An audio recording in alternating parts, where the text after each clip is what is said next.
Baseball fans, it is time once again for another episode of Planes, Trains, Buses, and Ballparks. With over 50 years in professional baseball and making a multitude of fantastic relationships along the way, Frank Coppenbarger shares great stories with weekly guests from various areas inside of the game. It's all here on the Fans First Sports Network. Let's get ready to play ball. Here's Frank Coppenbarger. Good afternoon, everyone, and welcome back to Planes, Trains, Buses, and Ballparks. And today we've got another special guest. I've known this guy for many a year. Gary the Sarge Matthews, former longtime big league outfielder. Sarge, welcome to the show. Frank, nice to be on the show. It's good to have you. We first met back in Decatur, Illinois, my hometown. Gary was an outfielder for the Decatur Commodores, which was the San Francisco Giants Class A farm club in the Midwest League back then.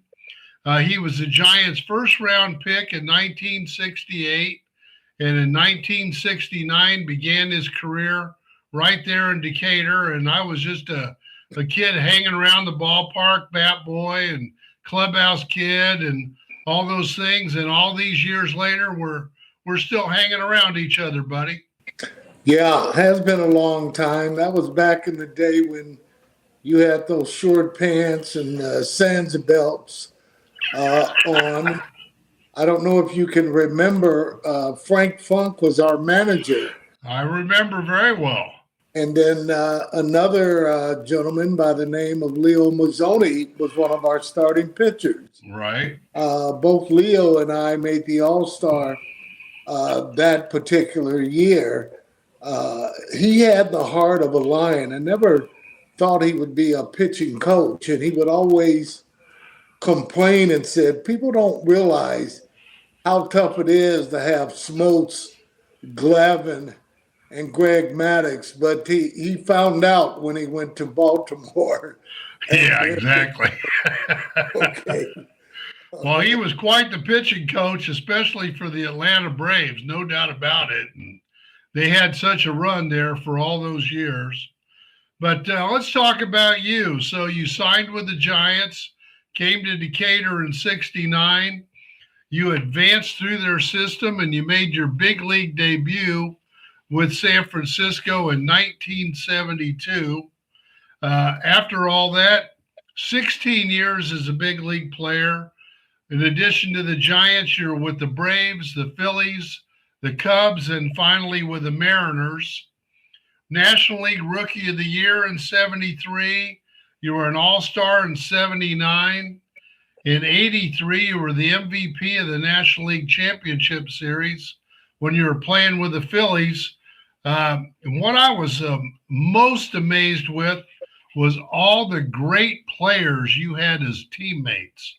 When I started to research this a little bit, I mean, just think about this, and please feel free to add anybody that I might forget, but Willie Mays, Willie McCovey, Juan Marichal, Hank Aaron, Dusty Baker, Mike Schmidt, Pete Rose, Tony Perez, Steve Carlton, Larry Boa, Joe Morgan, Ryan Sandberg, Andre Dawson.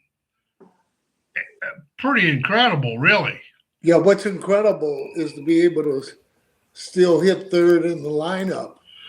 With those guys, absolutely. That you named, but one of the guys you forgot real quick was Bobby Bonds, who played right field. Gary Maddox, as you know, was in center field. Right. And Gary, believe it or not, was traded to you guys in Philly. I don't know if you were there then. No, I wasn't. Okay, well, he was traded to the Phillies for Willie Montanez. And the reason that they traded him was because he wasn't a very good fielder, as they said.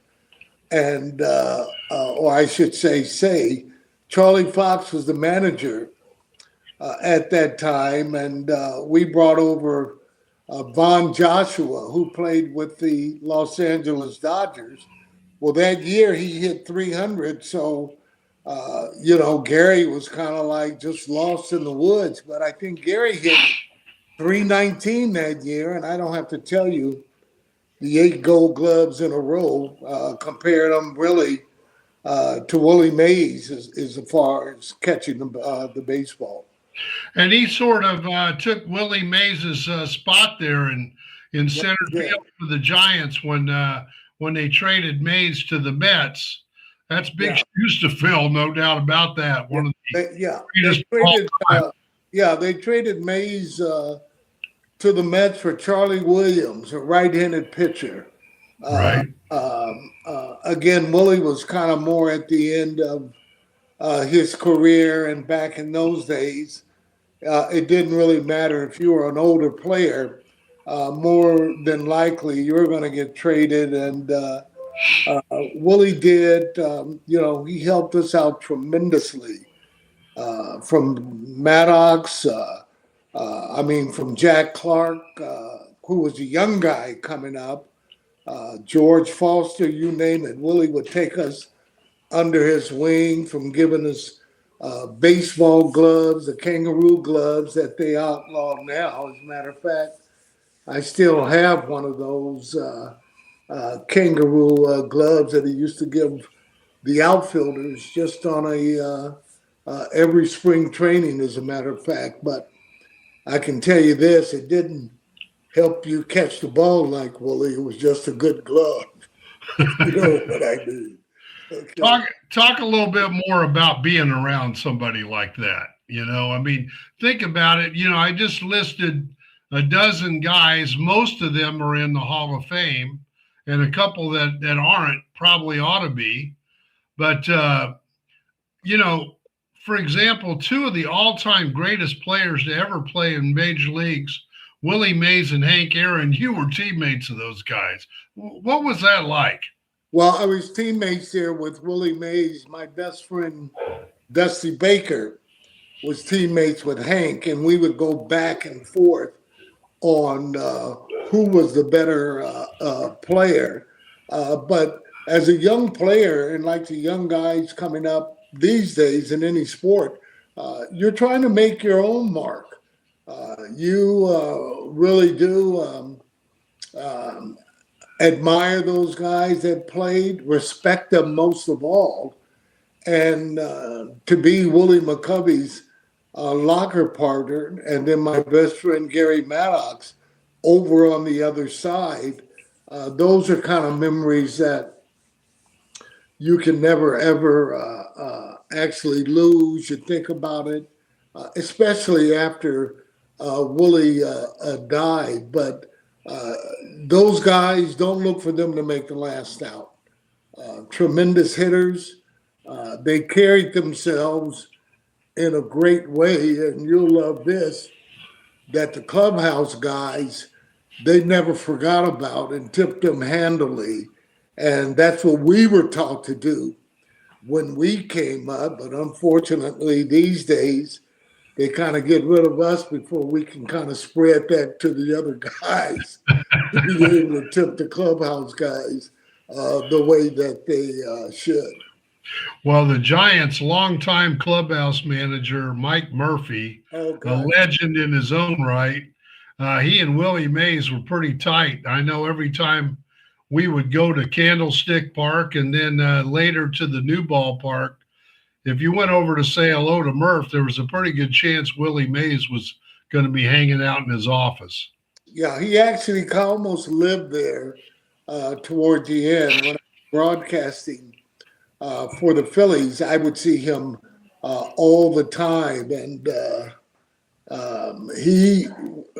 it's just, when you grow up around or be around royalty, and then you know it. And the same thing with the Phillies, and, going over and playing with Mike Schmidt and so on, and battling with him. Those are kind of memories that really you never forget. And especially playing those Pittsburgh Pirates, where they named themselves We are family. We respected them. Great club from Pop, Yeah. Parker, and Bill Madlock, another one really that should be in the Hall of Fame, three-time batting champion. But we had some great battles against those guys, and glad we came out on top most of the time. Hey, Sarge, I'm going to test your knowledge here a little bit. Yeah. Do you know where Bill Madlock is from? Yeah, Decatur, Illinois. That's right. Yeah. He's definitely one of the most famous native sons in Decatur. He was quite the athlete. I remember as a young kid going with my parents to the high school basketball and football games, and he was a star in every sport. That's really incredible. I mean, I remember I thought he played with Quad Cities back in that league, but I just remember him as a good hitter consistently. Oh yeah, throughout the minor leagues and continued on in the major leagues. Yeah, he had a great career. So, what else can you tell us about your long career in baseball? Some of the highlights for you, obviously, the National League Championship Series of '83. You were on fire then, and leading the Phillies into the World Series and winning the pennant. Talk about it a little bit. Well, I mean, even before I go into that, what I'm really kind of most proud of, Frank, is being part of that first 17 that ended up playing out their option. We didn't know which way it was going to go at that time. Kurt Flood was the general that actually started it, along with Andy Messersmith. But I got a chance to know Ted Turner in a lot of ways, with him being a friend, and he really big time took care of me and my family. I almost went to the New York Yankees. The Yankees took Reggie number one. I was either 2 or 3, but they end up taking Gullett, the Cincinnati pitcher, yeah. fireballer back in the day. But it really would have been nice to have been able to have played with the guys that they had over there, from Greg Nettles, Thurman Munson. Man, we would have been fighting for that third spot there. Reggie was over there. I mean, they had a tremendous team. They had a lot of respect because they won every single year with the team, that they had. Yeah. But a little bit about the series, if you can remember back in '83, the Dodgers had beat us 11 out of 12 times.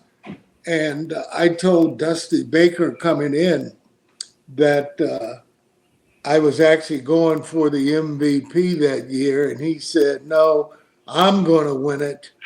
And that's the way we would do it, going back and forth. But having Pete Rose on that team there, again, you mentioned Joe Morgan, and what a year or month he had to get us in. But that was really pretty good, because that was the first year, if you remember, Pat Corrales, who was in first place, our manager, was fired at the break. In first place. Yeah, we were in first place. Unheard of, yeah. Unheard of. Paul Owens took control of the team. Yep, he did. His socks were always a little loose when he put them on. His calf wasn't really quite big enough. But, honestly, that's a team that really the players almost could have ran the team themselves, maybe other than the pitching, because of the guys that had just so much pride. Look at the Hall of Famers. We had 5, 6 Hall of Famers. Unbelievable. On that team, and the rest of them were all-stars. But Yeah, what a clubhouse. Unbelievable. what a clubhouse, and having Pete again on that team, and then having Joe come over. You can see why the Big Red Machine end up winning, because they were in their heyday, their prime, when they No were doubt. Cincinnati and coming over to Philly toward the back end. Still a lot of pride those guys had in coming in, but to win when nobody even thought we were going to win. They thought we were too old. Called us the Wheeze Kids back then in that day. But we overcame some games in beating New York and the Pittsburgh Pirates to end up winning in '83. We came short. My boy Mike Schmidt had a little difficult time in hitting that particular World Series, but I always loved for Mike to hit. I hit in front of him, and I know if he's hitting, they got nowhere to go. It's I'll be hitting strikes as long as I'm not swinging at balls in the dirt, for sure. So I knew you when you were just Gary Matthews. How did you get the nickname Sarge? Well, I probably should come clean, because when I was at the All-Star banquet here in Atlanta, and that question was asked, people don't realize in San Francisco, my nickname was Sweet, and I let that out this particular year, and then coming over to Atlanta and then the Phillies, Pete Rose gave me the nickname the Sarge. And at the time, he said, when a Hall of Famer gives you a nickname, it sticks. A future Hall of Famer gives you a nickname, it sticks, he said. Well, he got part of that right, because he's still a future Hall of Famer, but my name stuck. And most of the cities I go to, especially in the baseball world, they'll refer to me as the Sarge, except for my grandkids. I'm grandpa to them. Grandpa? Oh, yeah. Well, I know that I haven't heard anyone call you Gary in years. So I think it has definitely stuck. Oh, yeah, I don't even turn around when they say that, as a matter of fact. Because I don't even, especially, if I'm in Philadelphia or some places like that. Right. For sure. Well, your daughter Paige told me one time, I heard her call you Sarge. I'm like, Sarge? She says, yeah, he doesn't like me to call him Dad. Well, as a matter of fact, she calls me Pops. Okay. No, that's Willie Stargell's nickname. Yeah, it sure was. Yeah. But all my kids call me Pops, and my grandkids call me Grandpa. All right. Well, we're going to come back and talk about the rest of your career, because you've done a lot of things in the game, right after these messages. All right, we're back with Gary the Sarge Matthews, and we just got done talking about his playing career and an illustrious 16 years as a big league player, and played with so many great players. I mean, unbelievable list. But now, when you finished playing, not too long after that, you became a big league coach, first with the Blue Jays in 98, 99. Then you were a broadcaster for the Blue Jays, 2000, 2001. Back to coaching in 2002 with the Brewers. And then from 03 to 06 with the Chicago Cubs. And then you come to the Phillies in 07 through 13 as a broadcaster, and you're still with the Phillies as a goodwill ambassador for the ball club. Sarge, talk about being a coach, and then let's talk about the broadcasting. Well, being a coach, very, very gratifying. And let's not get it twisted. You want to be a good hitting coach? Have good hitters. I've been fortunate enough to be able to have guys from Carlos Delgado to Sean Green. I mean, Canseco. I mean, and let me tell you, when you start talking about families that can hit, Moe Salou, his dad was a damn good hitter. I'm not too sure Moise wasn't the best hitter in the family, and they had guys throughout their family that played in the major leagues and were, I mean, Three brothers in the same starting outfield. how can that possibly be? But and saying that, with having Derek Lee being around Sammy Sosa, again as a hitting coach, you just kind of really stepping out of the way. Now, let me just tell you, there was some work I had to do when I went to Milwaukee. I honestly have never seen so many guys strike out in all the days of my life. And I mean, from record kind of stuff, and it was throughout the lineup.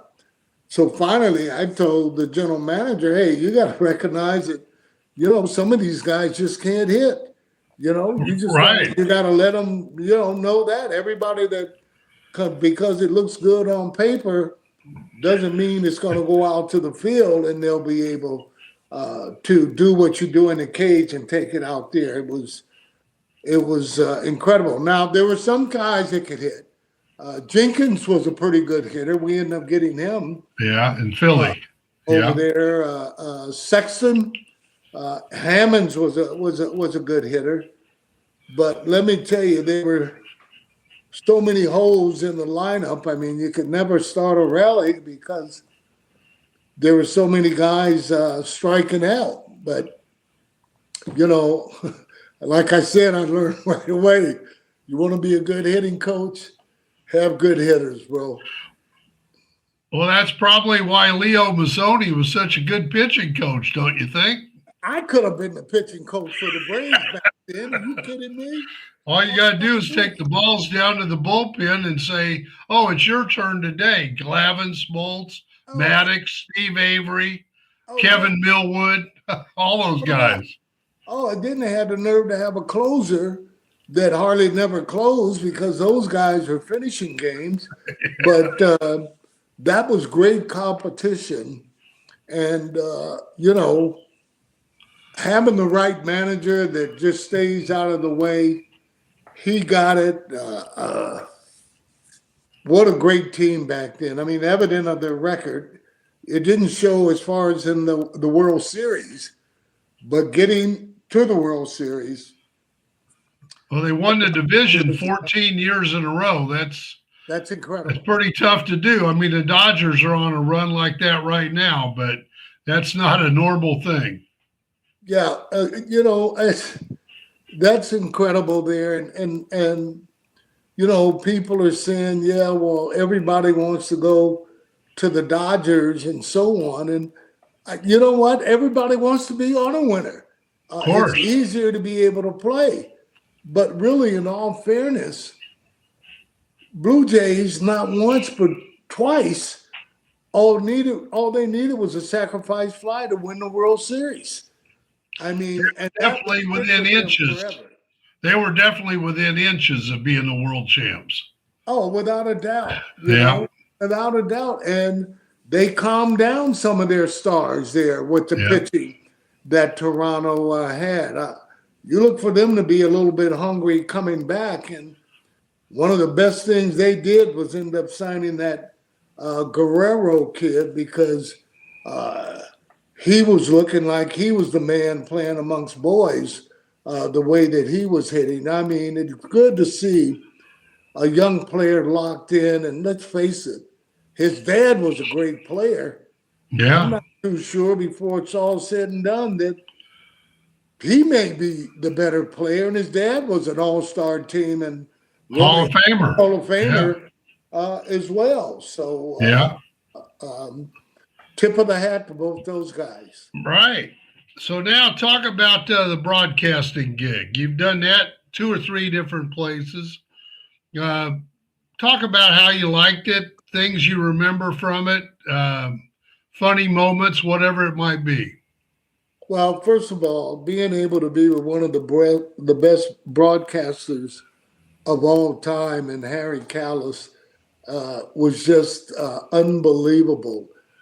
I remember I ended up doing a interview with Nolan Ryan, and Nolan was the type of pitcher at the end of that last one, he'd walk halfway and he'd tell the guy, "Hey, there'll be no bunting tonight," because he didn't want to be going over, pulling a hammy. Having to chase it down and throw him out, yeah. Oh, my gosh. But the interview that I did with him, when I came into the office, for him to tell me, "Hey, nice job." He never looked up, by the way, because he was doing the scorecard. He said, "Hey, man, great interview." How about that? Kind of thought I had really made it. But, back then I could get any player or anybody associated with Major League Baseball to be able to interview. And I had some great ones at times. I've had some that didn't turn out too good, where, you're waiting for a guy and he tell you, "I'll be right back." He doesn't know you and never come back. I mean, I've had that experience. So it humbles you. But the guys that I work with, from Chris Wheeler, who's a real good friend of yours, and being able to be with Harry, and a little bit with Tom McCarthy. Oh, Tom is one of the best people, period. The thing I regret there is because at the time his kids were all really small, so I regret not being able to grow up with them. And they're married now, have their own kids. One of Tom's son, Tommy, is going into his footsteps. How great is that to see? Yeah. And I think he ended up having his, I want to say, first daughter not long ago. That's true. Some months ago. But it's actually Patrick, not Tommy. Patrick. That's right. He's a broadcaster with the Mets. Yeah. I mean, what a blessing at a young age. Yeah. To be involved with that. But, to have a dad that's really kind of paving the way, and Tom does everything from basketball. Well, he's so versatile too. I mean, he can do football, basketball, baseball, and he's really good at all of them. Yeah, he has the thing which makes him probably better than most. He has a great personality, and he doesn't mind laughing, and laughing loud at any time, for sure. But I'm going to tell a little story now. That, speaking of laughing, that's one of my favorites. It involves you and Tom McCarthy. Really? For the viewers and listeners, we used to play a lot of golf on the road. When Sarge was broadcaster, I was a clubhouse and travel director, and I would go out with the broadcasters, and we'd play golf in the various cities. And we were in Houston one night, and we had a morning golf outing, and it was Sarge and Chris Wheeler, and Tom, I guess, and myself. And I think right behind us was Larry Anderson and Scott Fransky and maybe Greg Murphy. But we had like 2 foursomes back to back. Anyway, we get to a green, and I 4-putted a green. And I was so mad that I took my putter and fired it. It probably went 40 yards, and it spun around in like a helicopter, and it bounced and hit the golf cart, and it bent my putter. And so, of course, I couldn't use the putter for the last 3 or 4 holes. and I'm riding along, and I got the putter, and I'm holding on to it. And we went over this little bridge, and there was a pond there, probably alligators and definitely snakes and everything in there. And I fired that putter in the water. And Sarge goes, "What'd you do that for?" I said, "I'm smarter than you think I am. I know that you guys would have this on TV tonight, and this would be a big story. If you want it, you could dive in that water and get it." Oh gosh, I couldn't wait to get that putter on television there. Yeah, you better be lucky with that one. That's having foresight, but that was easy though because you knew who you were playing with, and we did different things to get on guys about.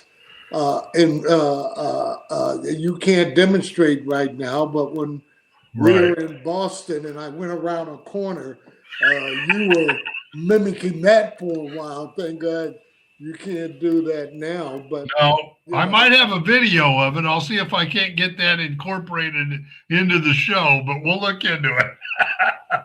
Oh my gosh. But well, real quick, how do you like this other side? How do you like? I like it. It keeps me connected to my baseball buddies, and it gives me something every week to look forward to, and kind of share some stories with some of the guys I've been around. And, I'm lucky to have had the life in baseball that I've had, and met a lot of people, and it's been fun to do this.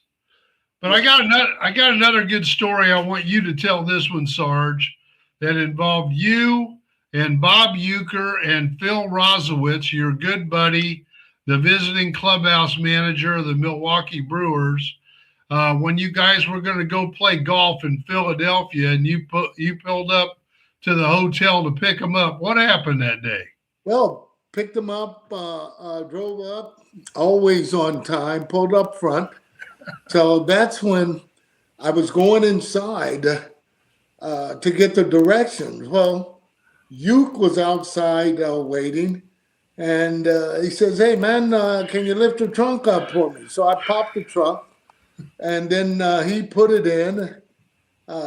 His golf clubs. Oh, yeah, my golf club. Sorry about that. His golf clubs, too. Yeah, Uke's golf club. Mine was already in there. So he came on inside. So I got the directions and everything. We got plenty of time. So I'm going back out. The car isn't there.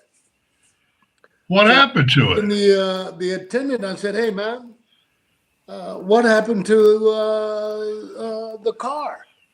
He said, "What car?" Now I'm starting to curse a little bit and really get upset.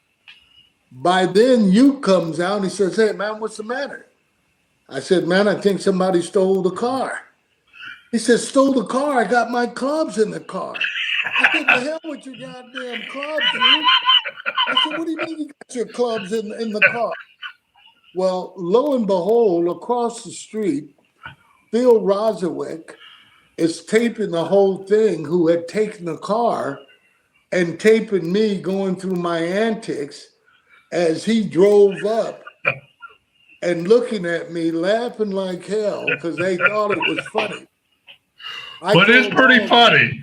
I told them all to get their clubs. There won't be any golf today.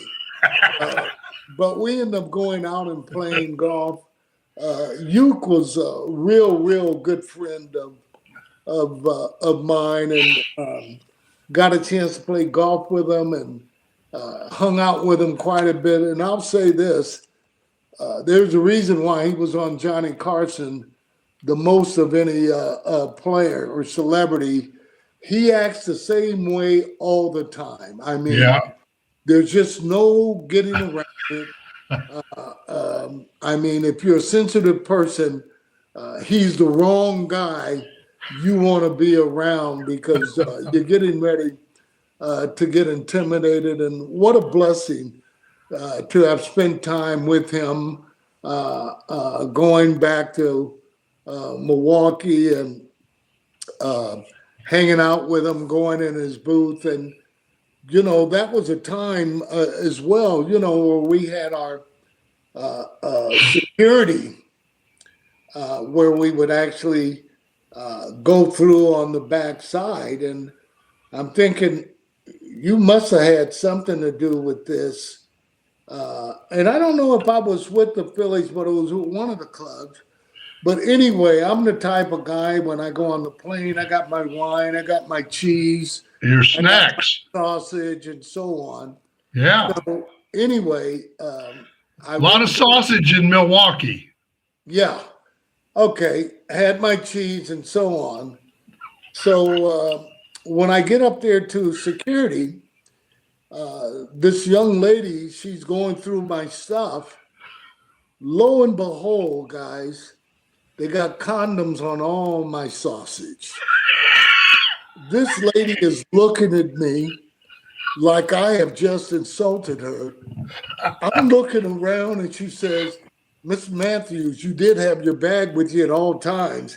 I don't know when they put the condoms on my sausage, but these were the type of things that the clubhouse guys would do, along with Uke, and they bring it up on the air a lot of times.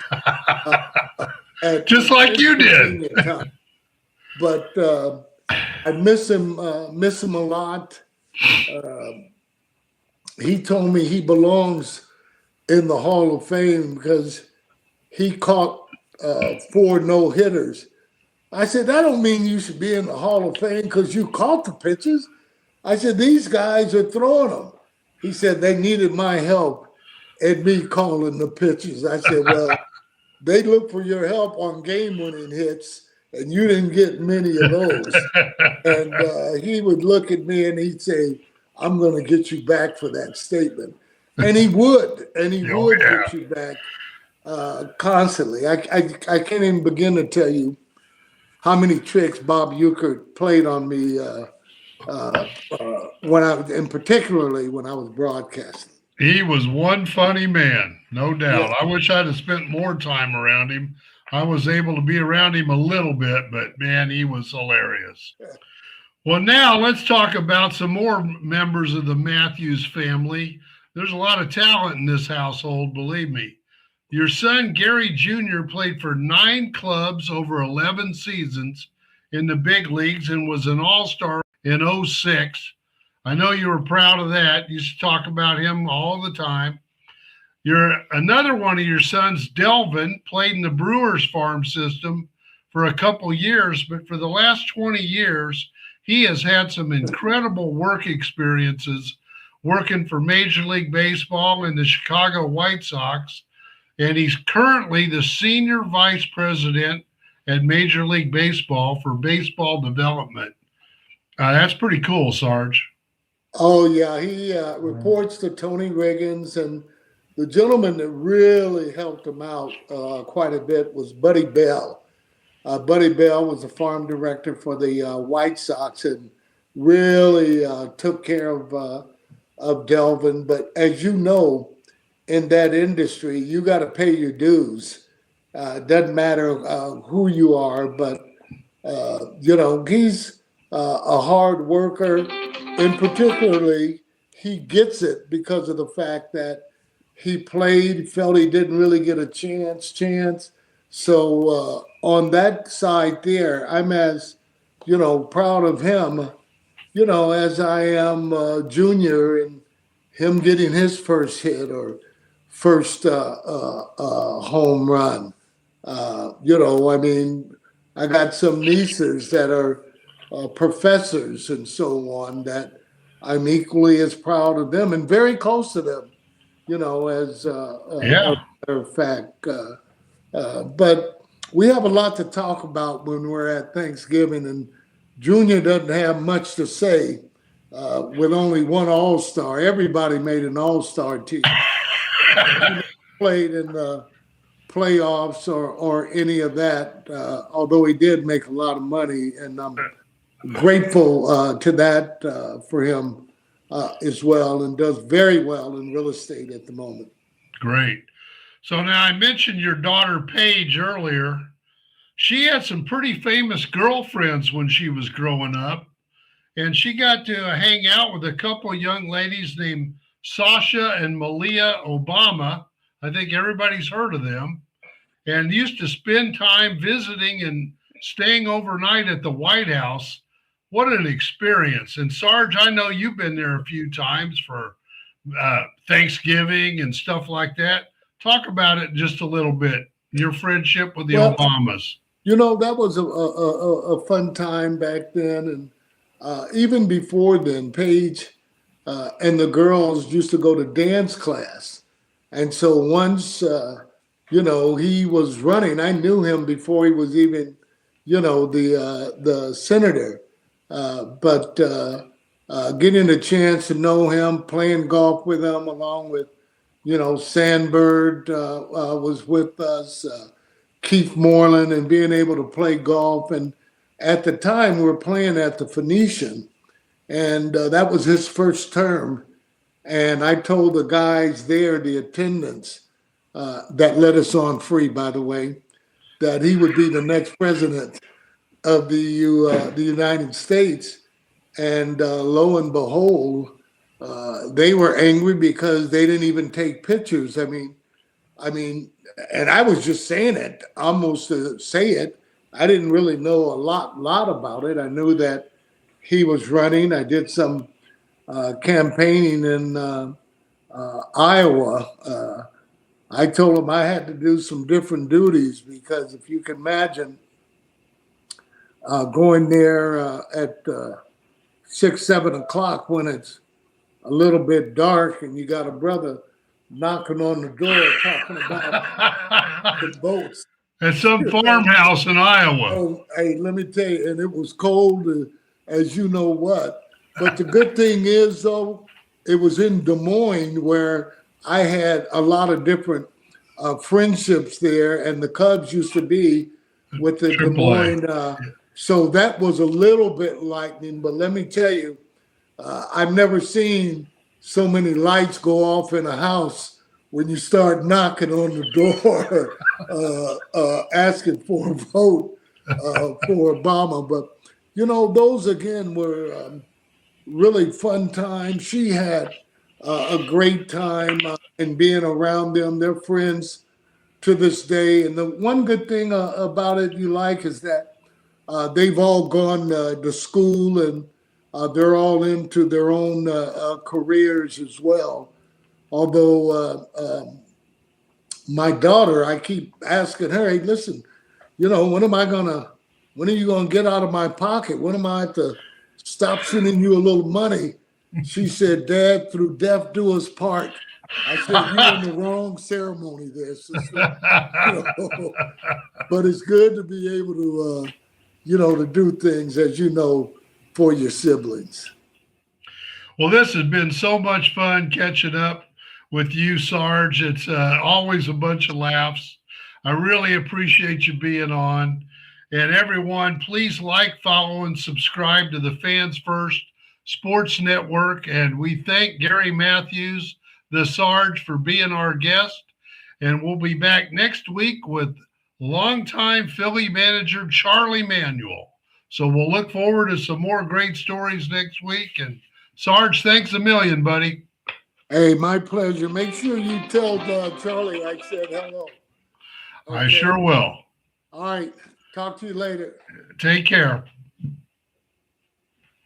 Thank you for listening to another episode of Planes, Trains, Buses, and Ballparks with Frank Coppenbarger. Tune in next week for another great episode on the Fans First Sports Network.